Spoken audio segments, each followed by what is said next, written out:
Елена и Вячеслав Лаврентьевы поженились 20 лет назад.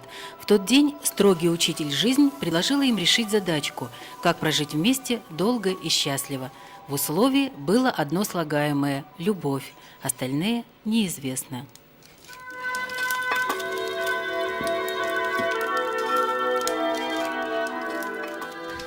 Так было тогда здорово. По лугу, не по лугу, даже после луга там было поле, рожь, вот по пояс. Ну, прямо как в кино бегали, взявшись за руки, так романтично было, я это никогда не забуду. И так до утра даже не заметили, как утро наступило. Я прихожу, думаю, мама уже идет корову доить. Но после этого уже все, не расходились. Так и... Ну так как у нас ведь принято в деревне, надо проводить. Проводил, вроде тоже как поначалу в шутку, а потом оказалось все всерьез и все. Сам не заметил, что, в общем-то, полюбили друг друга.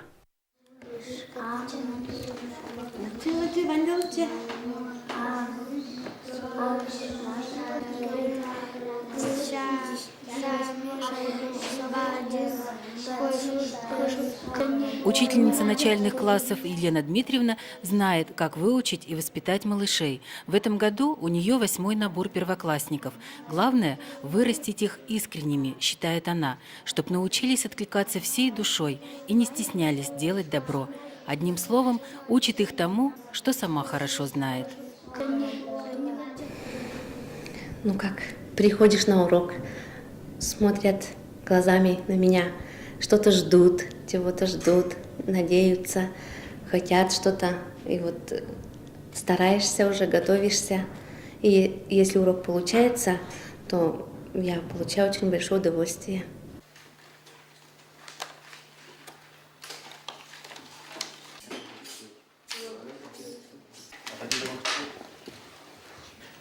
Вячеслав Никонорович ведет уроки труда. С Еленой Дмитриевной они работают в одной школе. Деревенским мальчишкам необходимы навыки работы с деревом, чтоб мог и туесок сплести, и дом поставить. Одним словом, хочешь жить в деревне безбедно, с достатком, учись все делать своими руками. Мужчина должен содержать хозяйство, поэтому, особенно в деревне, он должен, в общем-то, владеть хотя бы, как минимум, плотницкими, столярными инструментами и так далее, чтобы поддерживать хозяйство.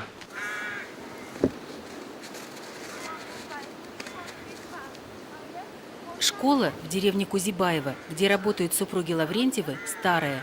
Бревенчатые стены и печки в классе никого не смущают.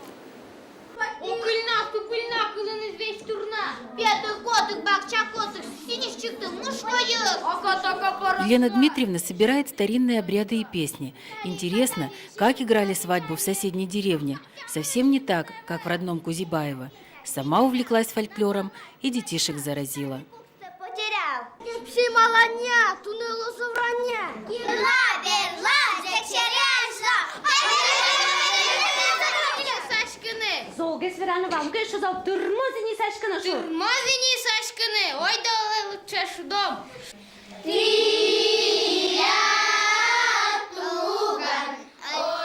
По программе социально-экономического развития в республике в этом году откроется 20 новых школ. Одна из них – новая школа в деревне Кузибаево.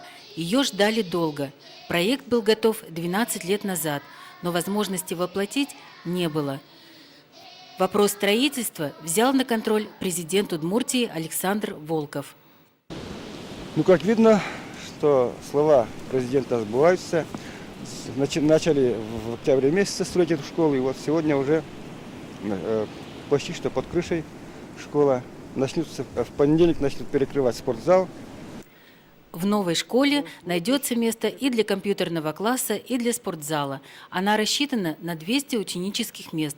Это на 40 школьников больше, чем сегодня есть в Кузибаево. Но дело поправимо. Демографическая ситуация в Волнажском районе лучшая в республике. По району, я сегодня с уверенностью говорю, рождаемость у нас увеличивается. Это в первую очередь связано, что отток молодежи уменьшился в город. В городе нас тоже не ждут с распростертыми руками. Квартирный вопрос там очень трудно решать. На селе он сегодня решается проще. Проще в том плане, что мы помогаем друг другу.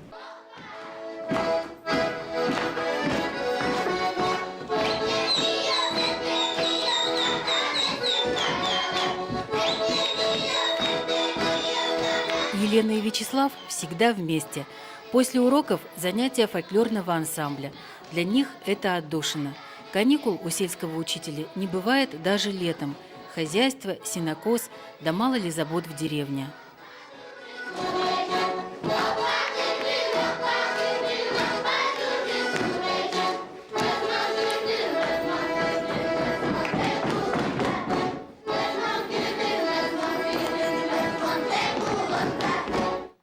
Ну, раньше вот в деревне, как вот пока мы еще бы маленькие были, учитель был на высоте. Его стеснялись, может быть, признавали. А сейчас этого нет. Мы уже полуучителя, может быть, окрестьянились уже. Вот раньше учителя ведь не держали корову. Вот, держали нянек.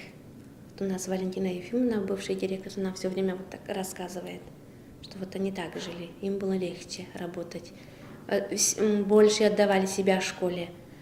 А вот держа скотину, как можно и дому отдавать себя, и школе. Как раз вот эти годы, периоды все же больше, наверное, заставляли учителя заниматься и своим хозяйством, может быть, вот, что много времени отнимает у человека. Вот для чтения, скажем, там, ну, вообще для каких-то увлечений, для занятий. Уроки жизни приходится учить в любом возрасте. 20 лет назад в задачке для Елены и Вячеслава были и иксы, и игреки. Сегодня их практически нет. Все они легко решаются, потому что есть одно слагаемое счастье, которое им хорошо известно. Это любовь. Мужчины, они же как дети, их надо хвалить, нежить как детей. Вот я вот сколько живу уже, все время говорю, что ему люблю, ну, врать не вру, люблю я его. За 20 лет совместной жизни супруги Лаврентьевы построили свой дом и вырастили сына и дочь. При этом воспитанием заниматься, по их мнению, было некогда. У Елены Дмитриевны фольклорный ансамбль, а у Вячеслава Никоноровича выставки работ его собственных и работ его учеников. Ну, они очень талантливые, я бы сказала. Ну, как бы очень сложно быть их дочерью, это большая ответственность. Я, конечно, горжусь ими, но как бы на людях в первую очередь я дочь Лаврентьева. Я не Катя, а вот именно дочь Лаврентьева. Если такая была зарплата, я бы купил много красок. Потому что я по натуре такой, что мне надо, в общем-то, по локоть в краски залезть и мазать. А я сейчас... Вячеслав Никонорович считает, что дети неталантливыми не бывают, ни свои, ни чужие. Старший сын учится в Ижевске, будет художником. Отцовские гены. Любит Вячеслав Никонорович в свободное время у мольберта поколдовать с кисточкой в руке. Ну, весь в краске бывало, в общем-то, вымазывался.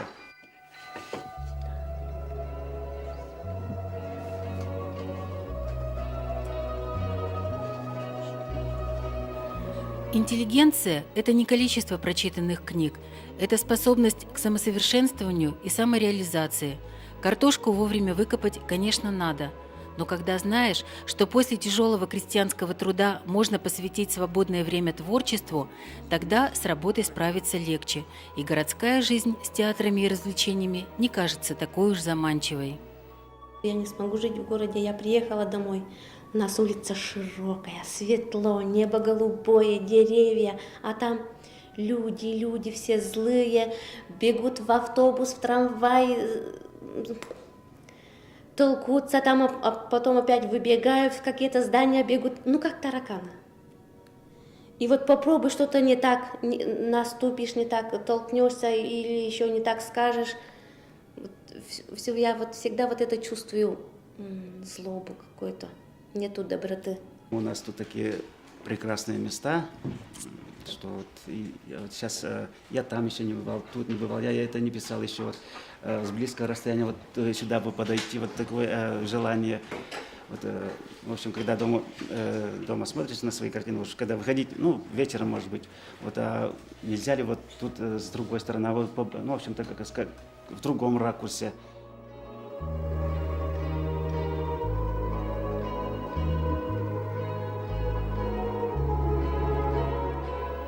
Здесь их дом, здесь их корни. Здесь они встретились и полюбили друг друга.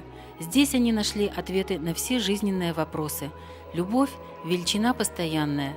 За своей любимой готов лететь Вячеслав Никонорович хоть на край света, как 20 лет назад. Мотоцикл не заводился, или что-то бензина не было ли, в общем. И быстро я поехал куда-то там к тестю, там мотоцикл взять. В общем-то, потом калоши куда-то делал, никогда не до этого. В общем, ждешь уже, что вот, не терпится, уже соскучился, потому что неделю ее не было, где-то на сессии, где она была, вот и прямо босиком на мотоцикле. А вот я вечером, когда ложусь рядом с ним, голову положу на его грудь и говорю, вот это ничем не заменишь, никаким диваном, никакой стенкой, вот этим богатством не заменишь. Вот мы все равно понимаем друг друга.